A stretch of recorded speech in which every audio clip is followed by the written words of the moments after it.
When I found out that my daughter had Down syndrome, I was completely devastated. Why me? Why is this happening to me? This can't be happening to me. Parents typically will go through 3 phases as they adjust to the new reality of having a child with a disability. And the first phase is the why me phase, which is followed by the why not me. And then the last phase is thank God it's me.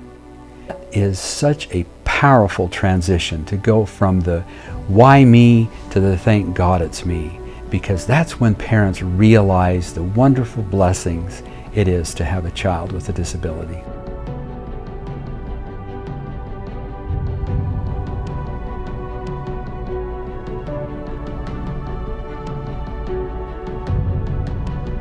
I've talked to many parents who received the diagnosis that their child had a disability in utero.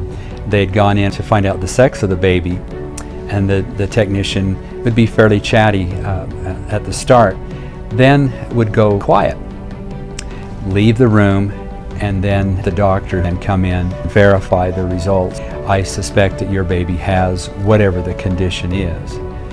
And the parent, that moment, they just shut down. They're on information overload. Many parents felt like the doctors were pushing them towards termination of the baby. All the parents who have gone through this have told me that they were really not in a position to make a good decision, because they were just overwhelmed with the fact that they had this child with a disability, then trying to decide what they should do with that child. Most of the parents that I have spoken with said that the worst thing that they did was Google the diagnosis, because they only got then the worst case scenarios. But the best thing that they did was speak with another parent who had a child in a similar circumstance. That's why we created Orange Socks. With Orange Socks, parents can listen to the stories of other parents who have had a child with a similar condition. They can learn from the experience of people that have walked the path before them.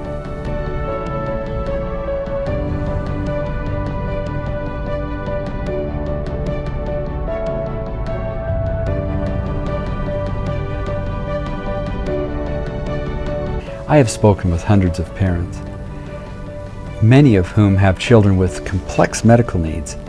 They require specialized equipment in the home or specialized therapies, lots of extra time, lots of extra expenses, and hardship.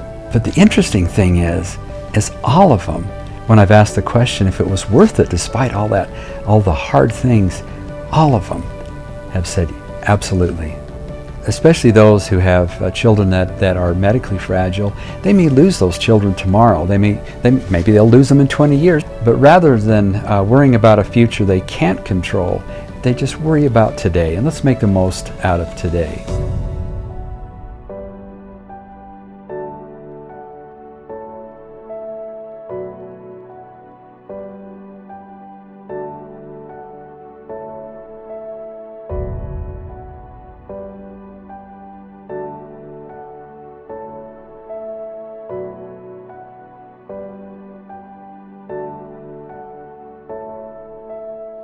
Be part of the movement where we are inspiring life despite a diagnosis.